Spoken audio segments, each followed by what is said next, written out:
જય માતાજી મિત્રો. પટલાણીની ચતુરાઈ ગુજરાતના એક સમૃદ્ધ ગણાતા ચરોતર પ્રદેશના એક નાના પણ સુખી ગામની આ વાત છે. આ ગામમાં રાઘવજી પટેલ નામના એક પ્રભાવશાળી ખેડૂત રહેતા હતા. રાઘવજી સીધા સાદા, ભોળા અને પરોપકારી જીવ, પણ એમના પત્ની જીવબા એટલે કે આપણા પટલાણી સાક્ષાત લક્ષ્મી અને સરસ્વતીનો અવતાર ગણાતા. ગામ આખું એમને ચતુર પટલાણી તરીકે ઓળખીતું.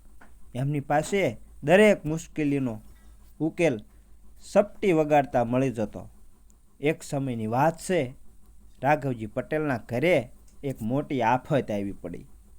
રાઘવજીએ થોડા સમય પહેલાં પાડોશી ગામના એક લાલસુ અને કપટી વણિક એટલે કે વાણિયા પાસેથી ખેતીના ઓજારો અને નવા કૂવા માટે મોટી રકમ ઉછીની લીધી હતી.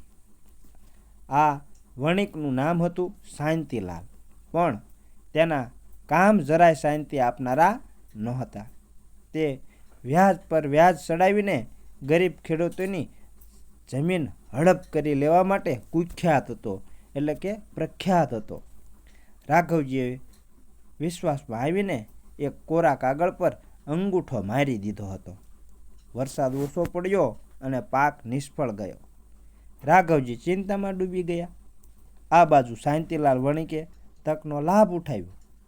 તે એક દિવસ વ્યાજખોરોના ટોળા સાથે એટલે કે પોતાના રાખેલા ગુંડા જેવા માણસો સાથે રાઘવજીના આંગણે આવી પહોંચ્યો અને ધમકી આપી કે પટેલ, કાં તો આવતીકાલ સુધીમાં 5,000 સોના મરો જે વ્યાજ સાથે ગણીને તેણે ખોટી રીતે ઊભી કરી હતી એ ચૂકવી દો, અથવા તમારી 500 વીઘા જમીન અને આ આખું ઘર મારા નામે કરી દો. રાઘવજી તો હેપતાઈ ગયા. 5,000 સોના મોરો આખા ગામમાં કોઈ પાસે નહોતી. એટલે મિત્રો, રાત્રે રાઘવજી જમ્યા વગર પલંગમાં પડ્યા રહ્યા અને જીવબા પટલાણીએ પૂછ્યું, પટેલ, કેમ આજે મોઢું ઉતરેલું છે? સુખ દુઃખ તો આવ્યા કરે, હિંમત હારો તો હરી હારે. રાઘવજીએ બધી માંડીને વાત કરી અને કહ્યું કે આપણી પાસે રસ્તા પર આવવા સિવાય કોઈ ઉપાય નથી. પટલાણી હસ્યા અને બોલ્યા, ચિંતા ન કરો, જે થાય તે સારા માટે થાય.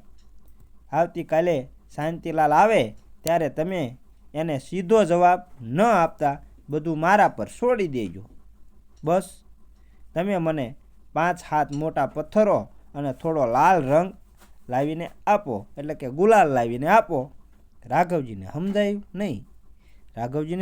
નહીં કે પટલાણી શું કરવા માંગે છે, પણ એમની પત્નીની ચતુરાઈ પર એમને પૂરો વિશ્વાસ હતો. મિત્રો, બીજે દિવસે સવારે પટલાણીએ ઘરના આંગણામાં ગાયના સાણથી લીપણ કર્યું, એટલે કે ગાયર કરી. આપણે જૂના જમાનામાં ગાયર કહેતા.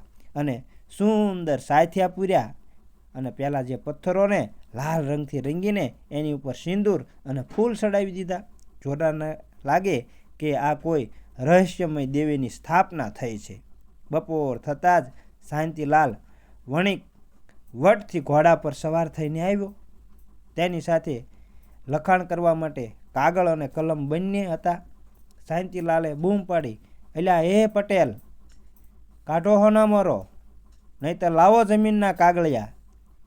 રાઘવજી બહાર આવ્યા અને નમ્રતાથી બોલ્યા કે શેઠ, તમારી સોના મરો તો તૈયાર છે, પણ જરા ઊભા રહો. અમારા પટલાણીએ આજે સવારે વાડામાં ખોદકામ કરતાં કંઈક અજીબ વસ્તુ શોધી કાઢી છે, એટલે કે કંઈક અજીબ વસ્તુ મળી છે એને. જરા અંદર આવીને જોઈ લો, કદાચ એ તમારા ભાગ્ય ખોલી નાખે. હવે આ તો હતો લાલસુ શાંતિલાલને થયું કે નક્કી જમીનમાંથી કંઈક જૂનો ખજાનો નીકળ્યો હશે અને તે ઉતાવળે અંદર ગયો. આંગણામાં લાલ પથ્થરો જોઈને તે અટક્યો. ત્યારે જ પટલાણી ધૂણતા હોય એવો ઢોંગ કરીને, એટલે કે ધૂણતા બહાર આવ્યા. એમની આંખો લાલ હતી અને હાથમાં મોટો લોખંડનો ચીપિયો હતો. પટલાણી ગંભીર અવાજે બોલ્યા, ઓ વણિક એટલે કે ઓ વાણિયા, તું જે સોનામરો લેવા આવ્યો છે એ તો પથ્થરોની નીચે દબાયેલા શાપિત ખજાનાનો ભાગ છે. આ પથ્થરો ચોર પીરના પ્રતીક છે.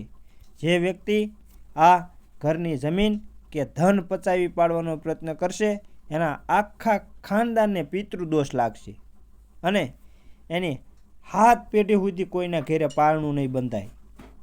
શાંતિલાલ તો લાલચુ તો હતો, પણ હારે સાથે એક મહાન અંધશ્રદ્ધાળુ પણ હતો. એ અંધશ્રદ્ધામાં બહુ માનતો હતો. એટલે પટલાણીએ વધુમાં ઉમેર્યું કે ગઈકાલે રાત્રે મને સપનામાં દેવીએ કહ્યું છે, જે કોઈ આ જમીનનો ખોટો દસ્તાવેજ બનાવશે એના હાથના પંજા 18 દિવસમાં કોવાઈ જશે, એટલે કે હાથના પંજા સુકાઈ જશે. શેઠ, તમે કાગળ લાવ્યા છો ને? લાવો, હું એના પર લોહીના સાટણા સાટી દઉં, જેથી દેવી પ્રસન્ન થાય. આ સાંભળીને શાંતિલાલને પરસેવો છૂટી ગયા. તેને લાગ્યું કે આ પટલાણીને તો વળગાડવાળા લાગે છે. એણે રાઘવજી તરફ જોયું. રાઘવજી ડરતા કહ્યું, શેઠ, આ પટલાણી જે કહે છે તે સાચું છે. સવારથી ઘરમાં અજીબ અવાજો આવે છે, એટલે કે અજબ ગજબના અવાજો આવે છે, અને મને લાગે છે કે આ જમીન હવે રહેવા જેવી રહી નથી. તમે જલ્દી કાગળ પર સહી કરાવી લો, એટલે આ બલા તમારા માથે જાય અને અમે મુક્ત થઈએ. શાંતિલાલ તો ગભરાઈ ગયો. વાણિયો તેને ખજાનો તો જોઈતો હતો, પણ જીવ અને પેઢી વાલી હતી. તેણે વિચાર્યું કે જો આ જમીન શાપિત હોય તો મારે શું કામ લેવી? વળી પટલાણી જે રીતે ચીપીઓ પસાડતા હતા તે જોઈને શાંતિલાલને મોહત દેખાવા લાગ્યું અને એ ગભરાઈ ગયો અને તે બોલ્યો, અરે પટેલ, મારે આવી શાપિત જમીન નથી જોઈતી. તમારી સોનામોરો પણ તમારી પાસે રાખો. મારે તો બસ મારું જૂનું લેણું જ જોઈતું હતું, પણ હવે એ પણ નથી જોઈતું. મારે આ પાપમાં નથી પડવું. મિત્રો, આ રીતે શેઠે પટેલને કહ્યું અને શાંતિલાલ ત્યાંથી પછી ભાગવા જતો હતો, પણ પટલાણીએ એને રોક્યો અને કહ્યું, ઊભા રહો શેઠ, તમે પેલો કોરો કાગળ જેમાં રાઘવજીનો અંગૂઠો છે તે અહીં દેવીના શરણોમાં અર્પણ કરતા જાઓ, એટલે કે દેવી આગળ મૂકતા જાઓ, નહીતર આ દેવી રહ્યા એ તમારો પીછો નહીં છોડે. ધ્રુજતા હાથે શાંતિલાલે ખિસ્સામાંથી પેલો કોરો કાગળ કાઢ્યો અને પથ્થરો પાસે ફેંકીને પલાયન થઈ ગયો, એટલે કે ચાલ્યો ગયો એના માણસો સાથે. તે દિવસ પછી શાંતિલાલે ક્યારેય ગાયમ તરફ પાછું વળીને જોયું નહીં. જ્યારે શાંતિલાલ દેખાતો બંધ થયો ત્યારે પટલાણી શાંત થયા, એટલે કે ધૂણતા બંધ થયા અને પટેલને પટલાણી હસવા લાગ્યા. રાઘવજી તો આભા બની ગયા હતા. પટલાણીએ પેલા લાલ પથ્થરોને ઉપાડીને વાડામાં ફેંકી દીધા અને કહ્યું, જોયું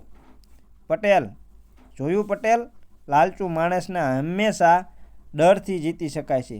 જે શાંતિલાલ આપણી જમીન હડપવા આવ્યો હતો તે પોતે જ પોતાનો હક જતો કરીને ભાગ્યો. મિત્રો, રાઘવજીએ એની પત્ની એટલે કે પટલાણીની પ્રશંસા કરતાં કહ્યું, જીવુબા, આજે તમે સાબિત કરી દીધું કે તલવારની ધાર કરતાં બુદ્ધિની ધાર વધુ તેજ હોય છે.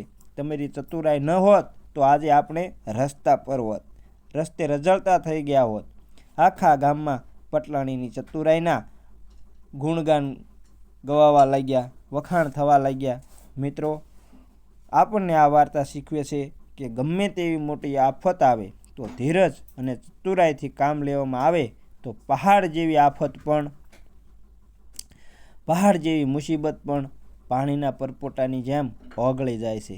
પટલાણીએ પોતાની બુદ્ધિના જોરે માત્ર જમીન જ નહીં પણ પોતાના પરિવારનું ગૌરવ પણ બચાવ્યું. ત્યારથી કહેવત પડી ગઈ કે પટેલની ખેતી અને પટલાણીની ચતુરાઈ જેની પાસે હોય એને ક્યારેય ન આવે પસ્તાય, એટલે કે એને ક્યારેય પસ્તાવાનો વારો ન આવે. મિત્રો, આ વાર્તા ઉપરથી આપણને બોધ મળે છે. તો વાર્તાનો બોધ, મુશ્કેલ સમયમાં હિંમત હારવાને બદલે બુદ્ધિનો ઉપયોગ કરવો જોઈએ. કપટી લોકો સામે કપટ નહીં પણ ચતુરાઈ વાપરવી જોઈએ, જેથી તેઓ પોતાની જ જાળમાં ફસાઈ જાય. આમ આ વાર્તા અહીં પૂરી થાય છે. અને જો અમારી વાર્તા સારી લાગી હોય તો અમારી વાર્તાને લાઈક, શેર અને સબસ્ક્રાઈબ જરૂર કરજો મિત્રો. અને બેલ આઇકનને પણ સાથે સાથે દબાવી દેજો. જય માતાજી.